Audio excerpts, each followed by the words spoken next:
Hi there, Natalia. We've got more essays from you. Great. Let's take a look right away. Let's go straight into it. Let's see what you had to say here. Companies moving to larger cities, from larger cities to regional locations. What are the benefits and the drawbacks? All right, let's see how you answered this. In several countries, public leaders are encouraging industries and other businesses to change their location to rural areas. This essay will discuss both positive and negative aspects of this situation. Okay, that's fine. I like the way you did this. It's no problem at all because it never asks you to take a position. You don't need to. You didn't. And so your answer here for your introduction is really appropriate. Let's move on. Some of the benefits are that the workforce can be hired at a lower cost and the land areas are less expensive. Regarding the former, it is common for companies to move their manufacturing process to either rural areas or even different countries where they can reduce the costs with employees. The cost of employees, I would have said here. By moving away from urban centers, not only can companies save money with human resources, but also with land they are in, since in these places the land is cheaper due to the distance to resources such as markets and hospitals. Okay, it's a little repetitive. You're basically saying what you said here, but just with maybe a touch more detail. But essentially, it's like the same statement. You could have said, why would you save money with human resources? You could have said that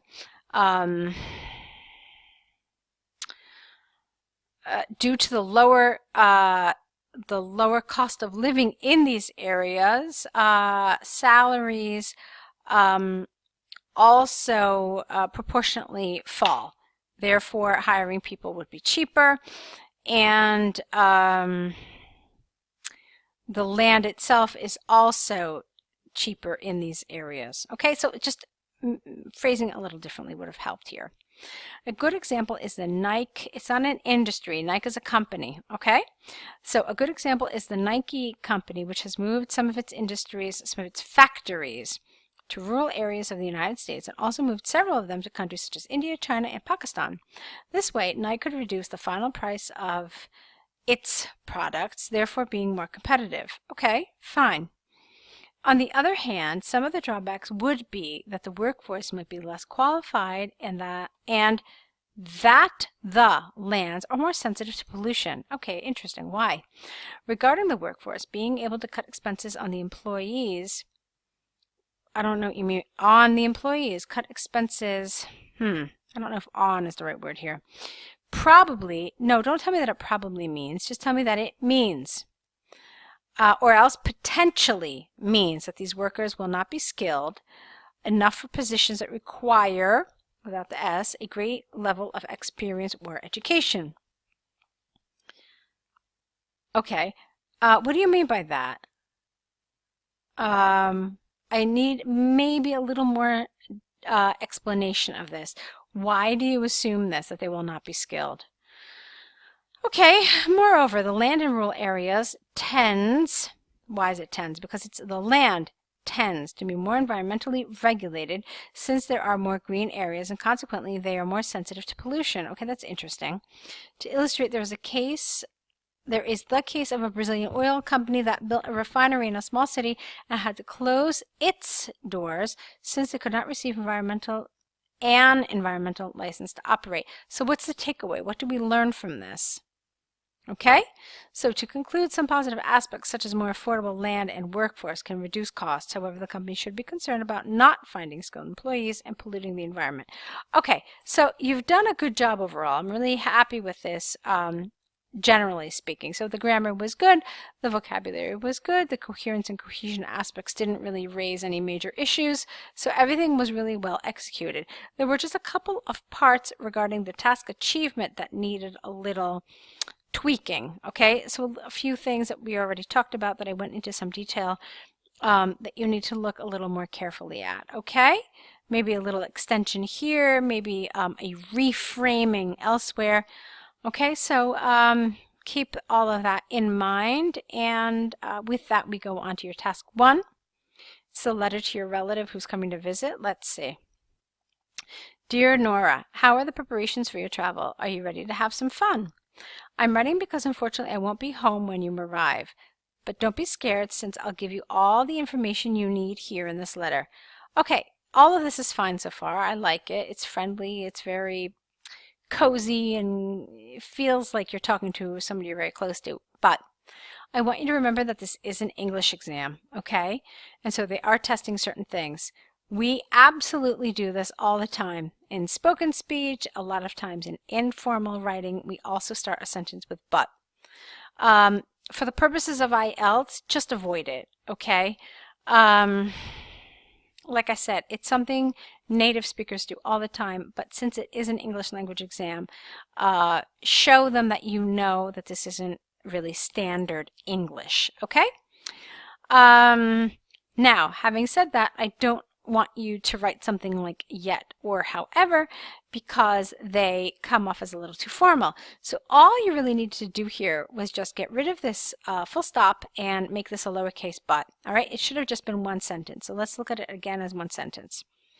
I'm writing because unfortunately I won't be home when you arrive, but don't be scared since I'll give you all the information you need here in this letter. See? It flows beautifully as one sentence. No reason to start a new one. First of all, when you get to the airport, look for the red taxis. They are licensed to work only at the airport, so they have fixed fares, F-A-R-E is the spelling here, which means it will be less expensive to you, for you actually. The address is 1230 Main Street. I live pretty close to the airport, so it won't be more than a 15-minute drive. Good, I'm glad that you did this like this, 15-minute, excellent. When you get to my house, look for the ceramic gnome in the yard. The keys will be under it. So, use the larger key to open the front door. Then, make yourself at home. You can take a shower if you want. However, I will get home just 30 minutes after you. I hope we can enjoy the evening with a nice dinner with pasta, wine, and a good conversation. I'm looking forward to letting, I-N-G here. I'm looking forward to letting you know about my plans for this time. You will be here with me. See you soon. Best wishes, Natalia. Let's see. Did you explain how to get the keys? Yes, you did. Did you give directions? Well, yeah, more or less. Not really, really. I mean, you said that get the red taxi, and this is my address. You could have given a little more direction here. If I really wanted to be a stickler for details, I would say, no, you didn't give directions. You just gave me the address. So that's the kind of thing I want you to be careful about. When they ask you for directions, they mean directions, not just your address, okay? So what that means is that an examiner might drop you down for task achievement. No, not they might. They would drop you down for the task achievement. The question is how much they would drop you down. If they feel that you didn't answer this at all, then they're going to drop you down really low. If they feel, well, kind of, with all this thing about the taxi and the address and that you live pretty close, but really it's pushing it, okay? So directions mean directions. In other words, tell the taxi driver that he has to take the I don't know, Taylor Street exit and then turn right onto Baylor Street and then left onto Main Street, okay? Then you will get to my house. All right, that's what we mean by directions. So you have to be really, really careful with all of these because they hide many little dangers in there, okay?